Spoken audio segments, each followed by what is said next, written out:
Hi students, अब हम कक्षा 10 के सेट नंबर 3 2024 के हल करेंगे, जिसका कोड है 822HX। 822HX। सबसे पहले हम बहुविकल्पी प्रश्नों को हल करेंगे और उसके बाद लॉन्ग क्वेश्चनों को हल करेंगे। क्वेश्चन नंबर पहले को देखते हैं। क्वेश्चन नंबर पहला कह रहा है कि 26 और 156 का एलसीएम 156 है। 26 और 156 का एलसीएम 156 है, तो एचसीएफ निकालना है। तो पहली संख्या दे रखी है हमें 26। ये क्वेश्चन नंबर पहला है। पहली संख्या दे रखी है हमें 26, दूसरी संख्या दे रखी है हमें 156 और एलसीएम दे रखा हमें एलसीएम वो दे रखा हमें 156। तो एचसीएफ पूछ रहा है, एचसीएफ बराबर क्या। अब हम क्वेश्चन को हल करेंगे। तो इसका सूत्र होता है पहली संख्या गुणा दूसरी संख्या इनटू बराबर में एलसीएम इनटू एचसीएफ। पहली संख्या दे रखी है हमें 26, दूसरी संख्या 156 और एलसीएम दे रखा हमें 156 और एचसीएफ निकालना है। एचसीएफ 156 से 156 क्या कट गई। उसके बाद एचसीएफ का जो मान निकलेगा वो आ जाएगा हमारा 26। यही हमारा आंसर होगा। पहले का ऑप्शन नंबर बी सही होगा। That's answer. क्वेश्चन नंबर पहले का बी आंसर सही होगा। अब बढ़ते हैं हम नेक्स्ट क्वेश्चन की ओर। अब हम क्वेश्चन नंबर 2 को देखेंगे। क्वेश्चन नंबर 2 कह रहा है कि निम्न में से कौन सा सहअभाज्य संख्याओं का युग्म है।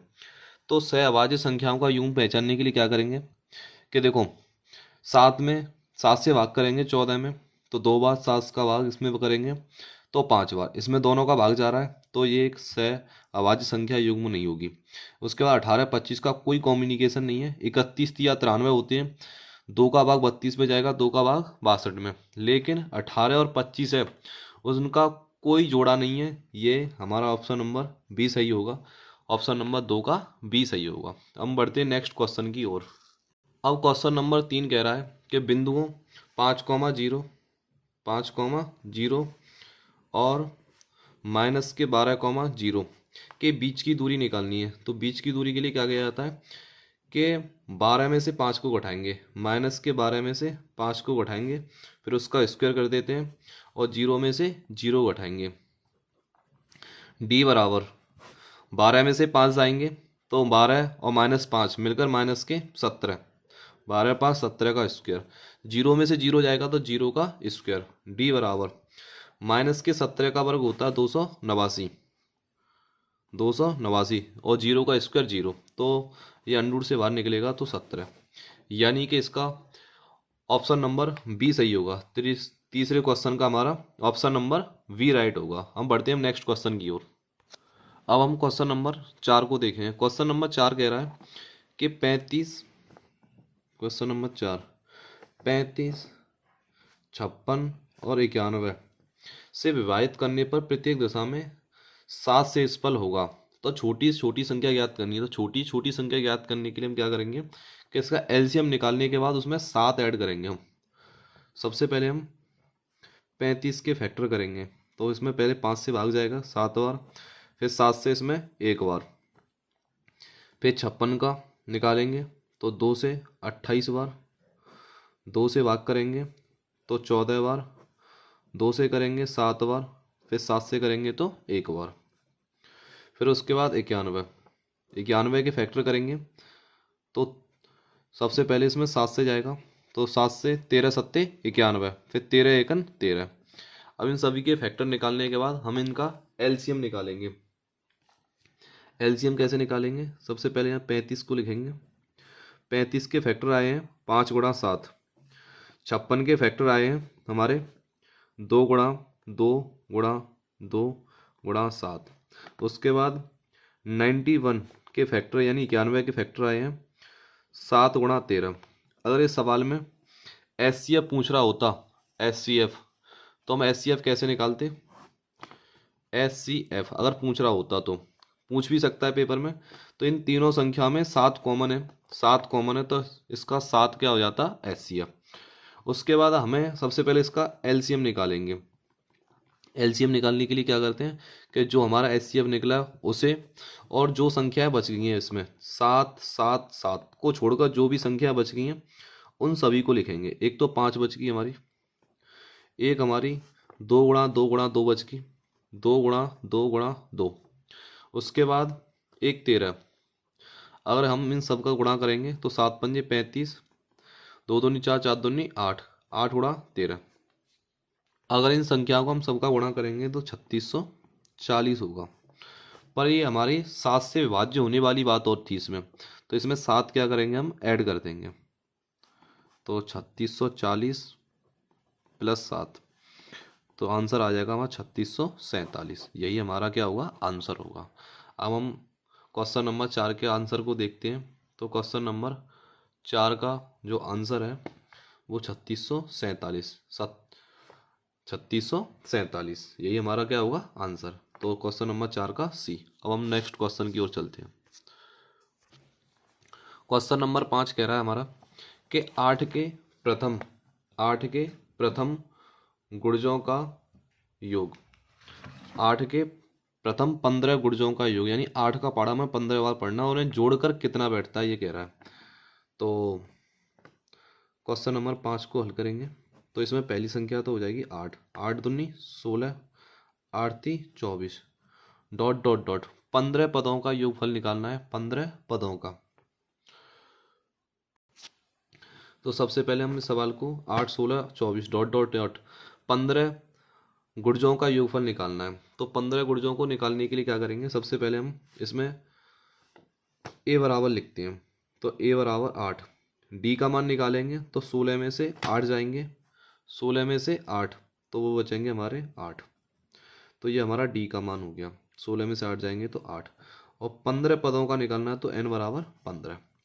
सूत्र होता है एस एन बराबर एन बट्टे 2, 2a plus n minus 1 into में डी।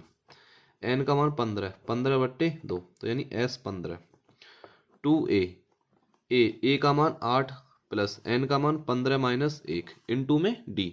डी की वैल्यू है 8, 15 बट्टे 2, 8 दूनी 16, 15 में से 1 जाएगा 14, 14 गुणा 8, 15/2, 16 प्लस 8 चौका 32, 8 एकन 8, 8 और 3 11,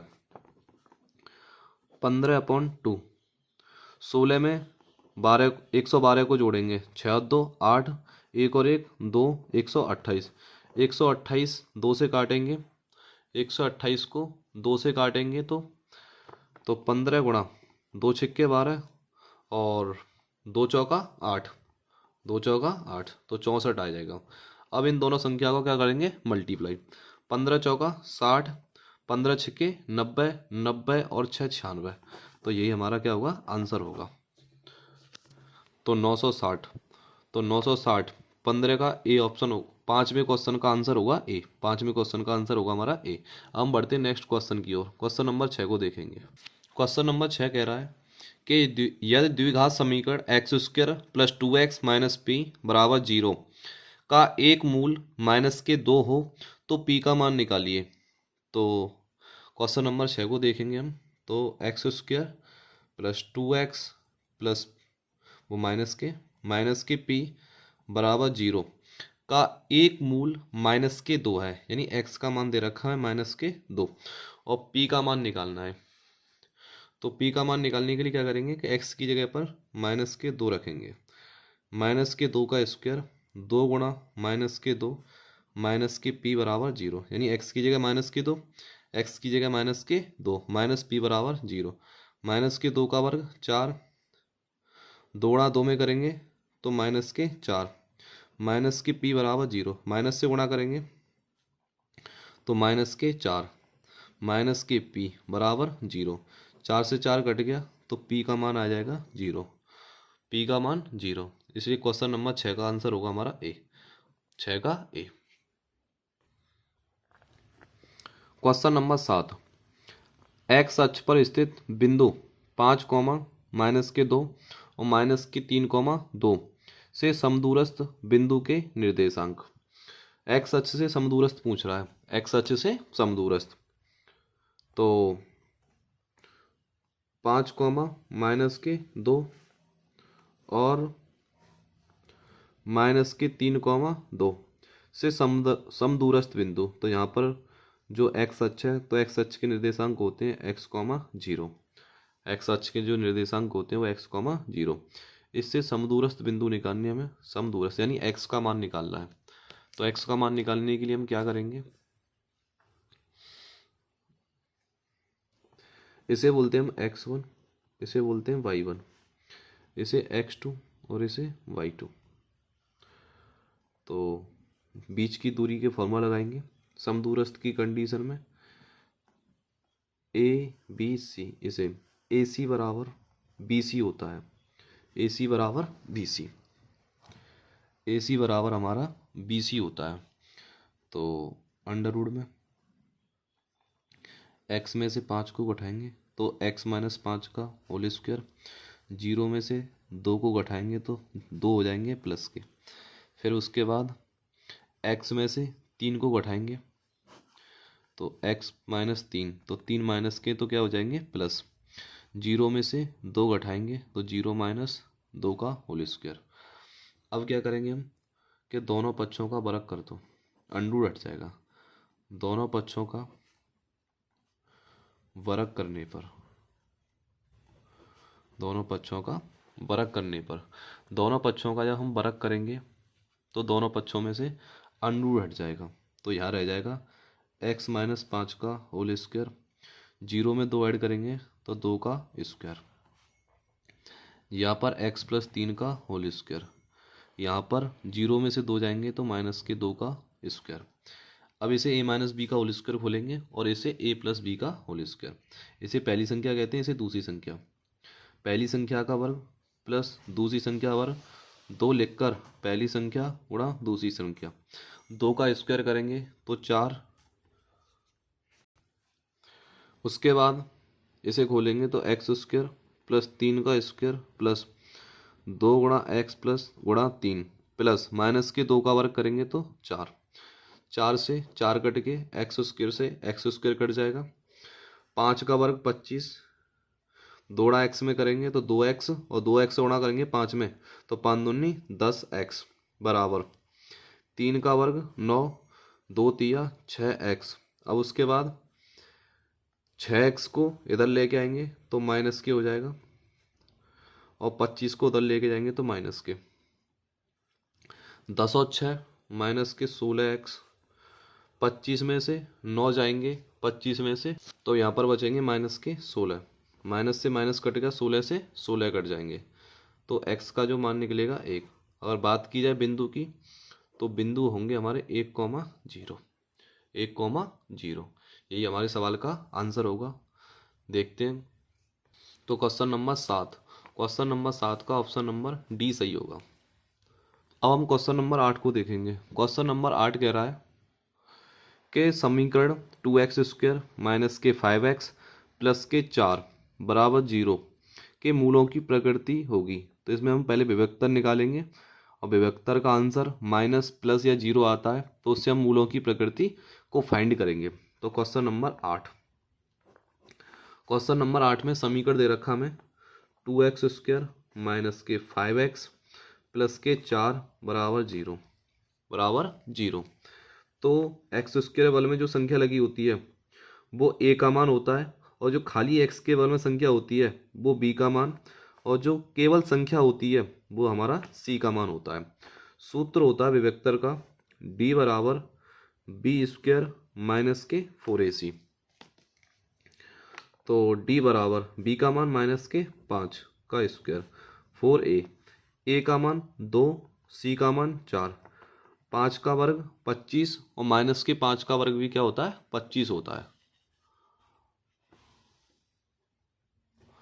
तो -5 का वर्ग 25, 4 चौक 16, 16 दूनी 32, 32 में से घटाएंगे हम 25 को तो 12 में 5 जाएंगे तो -7। हमारा जो आंसर आया है वो डी का मान 0 से कम आया यानी कि माइनस का। तो आंसर जो आ रहा है हमारा वो माइनस के साथ। जब आंसर माइनस का आता है तो मूल वास्तविक नहीं होंगे, यानी काल्पनिक होंगे। 8 का ऑप्शन नंबर बी सही होगा। अब हम क्वेश्चन नंबर 9 को देखेंगे। क्वेश्चन नंबर 9 कह रहा है कि दो ट्रायंगल, यानी कि कोई दो त्रिभुज एक दूसरे के समरूप होंगे। कोई त्रिभुज दो समरूप तब कहे जाते हैं यदि उनके संगत कोण बराबर हों और उनकी संगत भुजाएं एक ही अनुपात में हों। यानी कि संगत कोण भी बराबर होनी चाहिए और उनकी संगत भुजाएं एक ही अनुपात में होनी चाहिए। तो 9 का ऑप्शन नंबर सी सही होगा, ऑप्शन नंबर सी। अब हम बढ़ते हैं क्वेश्चन नंबर 10 की ओर। तो क्वेश्चन नंबर 10 कह रहा है कि त्रिभुज ओ डी सी और त्रिभुज ओ बी ए यानी समरूप हैं यदि कोण बी ओ सी बराबर 125, कोण सी ओ डी बराबर 70, तो ओ ए बी यानी इसका मान निकालना हमें, इसका मान। तो इसका मान निकालने के लिए हम क्या करेंगे, तो सबसे पहले यहाँ सुनेंगे कि ये एक पूरा जो कोण होगा वो 180 डिग्री का होगा, 180। तो 180 में से हम 180 में से पहले 125 को घटाएंगे तो 10 में से 5 जाएंगे तो 5, फिर यहाँ पर 7, 7 में से 2 जाएंगे तो 5। तो यहाँ पर जो एंगल आ जाएगा वो 55 डिग्री का होगा, 55 डिग्री का। फिर उसके बाद कोण बी के बराबर होगा, कोण बी कोण डी के बराबर होगा क्योंकि एकांतर कोण है। 70 और 55, 70 प्लस 55 प्लस कोण ए बराबर 180, क्योंकि त्रिभुज के तीनों कोणों का योग कितना होता है, 180। 5 और 5 10, 5 और 12, 12, 5 और 5 10, 7 और 5 12, यानी 70, सॉरी यहाँ 70 है तो यहाँ पर 5, तो 7 और 5 12, 125 प्लस ए बराबर 180। 125 प्लस के और 180 की तरफ जाएंगे तो माइनस के, तो ए बराबर 10 में से 5 जाएंगे तो 5, फिर यहाँ पर रह जाएंगे 7, 7 में से 2 जाएंगे तो 55। तो इसका ऑप्शन नंबर ए सही होगा, ऑप्शन नंबर ए सही होगा। तो क्वेश्चन नंबर 11 कह रहा है कि साइन माइनस कॉस बराबर 0 हो। अच्छा सॉरी, क्वेश्चन नंबर 11 पे पहुंचे हम भी, कि साइन बराबर कॉस, ये 3 कंडीशन होती हैं। साइन थीटा बराबर कॉस थीटा, टेन थीटा बराबर कॉट थीटा और सेक थीटा बराबर कोसेक थीटा हो, तब थीटा का मान पूछता है, तब थीटा का मान 45 डिग्री होता है। यानी कि साइन 45 और कॉस 45 के मान समान होते हैं, टेन 45 कॉट 45 के मान बराबर होते हैं और सेक 45 और कोसेक 45 के मान क्या होते हैं, बराबर होते हैं। अब हम क्वेश्चन नंबर 12 को देखते हैं। क्वेश्चन नंबर 12 क्या कह रहा है कि साइन 15 और बट्टे कॉस 75 का मान क्या होगा। अगर ऊपर वाली संख्या और नीचे वाली संख्या को जोड़कर 90 हो जाए, तो पहले को हम जोड़ते हैं 15 और 75, तो 5 और 5 10, 7 और 1 8, 1 9। अगर ऊपर वाली संख्या और नीचे वाली संख्या को जोड़कर 90 हो जाता है तो ऐसे सभी सवालों का आंसर 1 होता है, 1। तो 12 का ऑप्शन नंबर क्या होगा, ए सही होगा। अब हम बढ़ते हैं क्वेश्चन नंबर 13 की ओर। क्वेश्चन नंबर 13 कह रहा है कि sign theta minus cos theta बराबर 0। तो साइन की पावर 4 थीटा प्लस कॉस की पावर 4 थीटा की वैल्यू कितनी होगी। तो हम इस सवाल को पहले हल करेंगे, तब इसका ऑप्शन टिक करेंगे। क्वेश्चन नंबर 13, तो पहले हम इस सवाल को हल करते हैं। तो क्वेश्चन कह रहा है, question 13, sine theta minus cos theta बराबर 0। Sine theta minus cos theta बराबर 0, तो हमें वैल्यू फाइंड करनी है।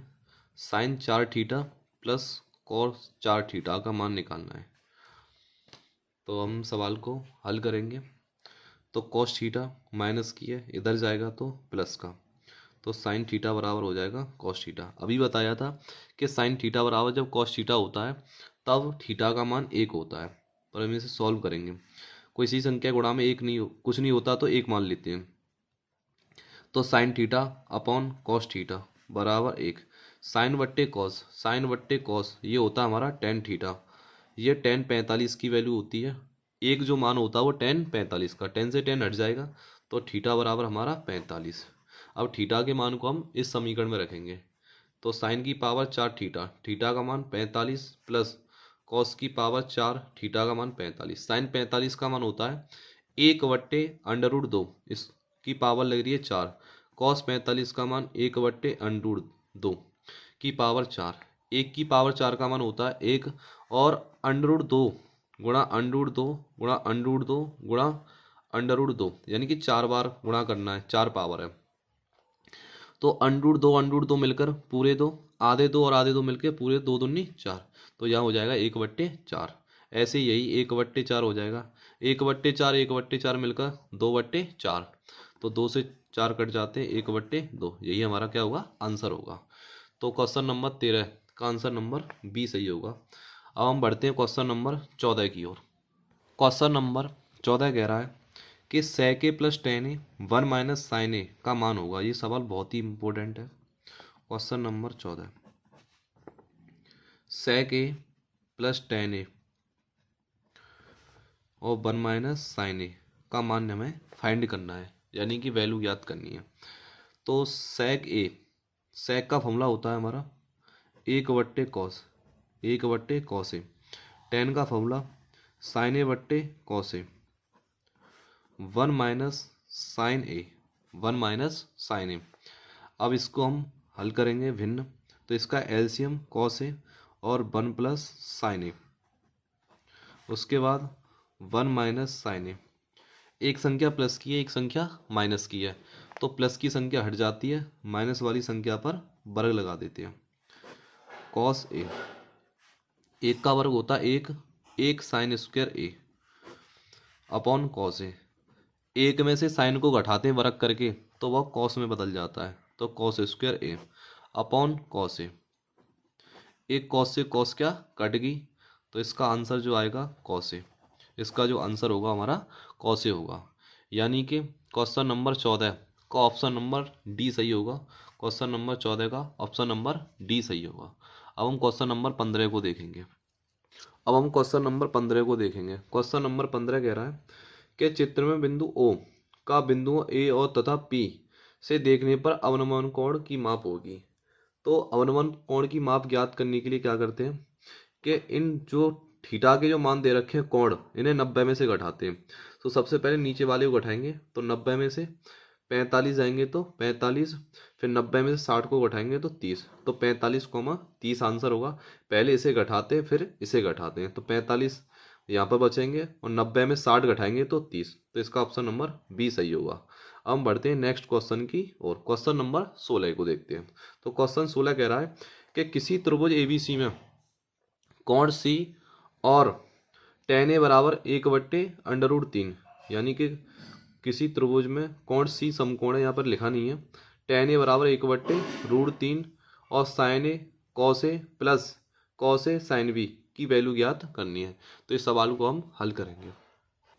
तो क्वेश्चन नंबर 16 को हम हल करेंगे। क्वेश्चन नंबर 16, तो क्वेश्चन 16 में एक त्रिभुज है, उसका नाम है ABC, जिसमें C समकोण है। C समकोण है, यहाँ पर आगे लिखना था पर इसने लिखा नहीं है। C यहाँ पर क्या है, समकोण है। और tan a बराबर दे रखा हमें 1/√3, tan a बराबर 1/√3, और हमें वैल्यू जो फाइंड करनी है वो sin a into cos b plus cos a into sine b का मान निकालना है। तो सबसे पहले हमें इसमें कोण A और कोण B का मान निकालना है, और कोण C बराबर क्या है हमारा 90 डिग्री।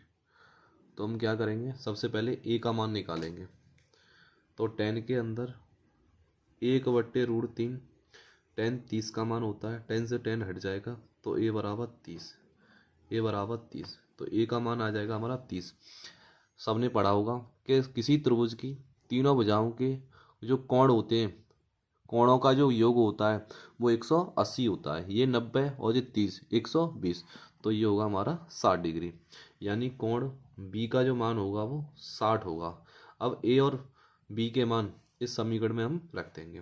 तो साइन ए का मान 30 डॉट कॉस बी का मान 60 प्लस कॉस ए का मान 30, साइन बी का मान 60, साइन 30 का मान 1/2, कॉस 60 कॉस 60 का मान होता है हमारा 1/2। कॉस 30 का मान √3/2 गुणा साइन 60 का मान √3/2। एक का गुणा एक में करेंगे, एक, दो दूनी 4, प्लस आधे तीन मिलकर पूरे 3, दो दूनी 4, 1/4 और 3/4 मिलकर हो जाते हैं हमारे 4/4, 4 से 4 कट जाएंगे तो 1। यही हमारा क्या होगा, आंसर होगा। तो क्वेश्चन नंबर 16 का ऑप्शन नंबर क्या होगा, सी सही होगा। अब हम क्वेश्चन नंबर 18 को देखेंगे। क्वेश्चन नंबर 18 कह रहा है, वो क्वेश्चन नंबर 17 कह रहा है कि एक घड़ी की मिनट की सुई 8 सेंटीमीटर लंबी है, तो एक मिनट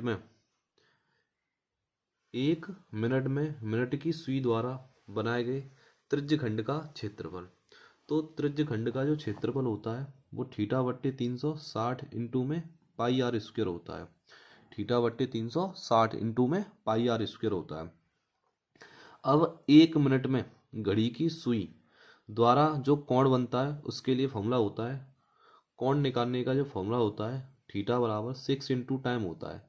तो टाइम का मान हमें दे रखा है 1 मिनट, तो 1 मिनट गुणा 6 में करेंगे तो थीटा का जो मान निकलेगा वो 6 डिग्री निकलेगा। तो हम यहाँ पर थीटा का मान 6 रखेंगे, तो 6/360 पाई आर स्क्वायर, 6 से 36 कट जाते हैं 60 बार, तो इसका आंसर होगा हमारा pi r square upon 60, pi r square upon 60। Question number 17 का ऑप्शन नंबर ए सही होगा। अब हम क्वेश्चन नंबर 18 को देखेंगे। क्वेश्चन नंबर 18 कह रहा है कि 1/2 सेंटीमीटर व्यास वाले किसी ठोस अर्धगोले का संपूर्ण पृष्ठीय क्षेत्रफल होगा। तो व्यास दे रखा है और दिया है अर्धगोले के लिए। ये क्वेश्चन नंबर हमारा 18 दिया है अर्धगोले के लिए, अर्धगोले के लिए। तो व्यास दे रखा हमें 2r बराबर 1/2। व्यास को शो करते हैं हम 2r से, या d से भी शो करते हैं। तो 2r बराबर 1/2, यहाँ से r का मान निकालेंगे तो 1/4। अब हमें अर्धगोले का संपूर्ण पृष्ठीय क्षेत्रफल निकालना है। तो अर्धगोले का पृष्ठीय क्षेत्रफल बराबर 3 पाई आर स्क्वायर होता है। अर्धगोले का पृष्ठीय क्षेत्रफल बराबर होता है 3 पाई आर स्क्वायर। तो 3 पाई का मान रखेंगे नहीं क्योंकि ऑप्शन में पाई रखी हुई है। आर का मान दे रखा हमें 1/4, तो स्क्वायर लग रहा है तो 1/4, तो 3 पाई 4 चौका 16, तो 3 पाई/16 सेंटीमीटर स्क्वायर। इसका क्या होगा, आंसर होगा ऑप्शन नंबर बी सही होगा। अब हम क्वेश्चन नंबर 19 को देखेंगे। क्वेश्चन नंबर 19 कह रहा है किसी बारंबारता बटन के लिए माध्य बराबर दे रखा है। क्वेश्चन नंबर 19 माध्य बराबर दे रखा हमें 26.1 और माध्यक बराबर दे रखा हमें 25.8 और बहुलक का मान निकालना है, बहुलक का मान। तो बहुलक का सूत्र होता है बहुलक बराबर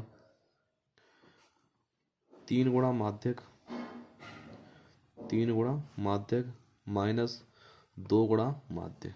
ये क्या होता है, सूत्र होता है।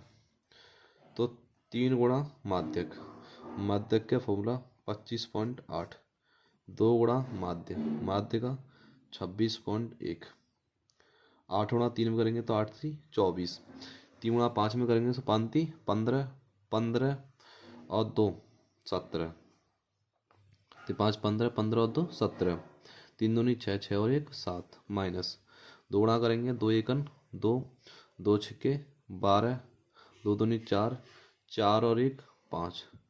अब इसे इसमें से घटाएंगे, 4 में से 2 जाएंगे 2, 7 में से 2 जाएंगे तो 5 और 7 में से 5 जाएंगे तो 2, तो 25.2 आंसर होगा। यानी कि 19 का ऑप्शन नंबर सी सही होगा, ऑप्शन नंबर सी। अब हम क्वेश्चन नंबर 20 को देखेंगे। तो हमारा क्वेश्चन नंबर 20 कह रहा है कि केंद्रीय प्रवृत्ति की माप है। तो केंद्रीय प्रवृत्ति की जो माप होती है वो माध्य भी होती है और माध्यक भी होता है, बारंबारता नहीं होती है। तो माध्य और माध्यक यानी ऑप्शन बी और सी दोनों ही सही होंगे। तो यानी कि ऑप्शन नंबर डी इसका करेक्ट आंसर होगा। हमने सेट नंबर 3 के सभी बहुविकल्पीय प्रश्नों को हल कर लिया है। नेक्स्ट वीडियो में हम खंड ब के लॉन्ग क्वेश्चनों को हल करेंगे। अगर वीडियो पसंद आए तो लाइक एंड शेयर ज़रूर करना। Thank you all of you.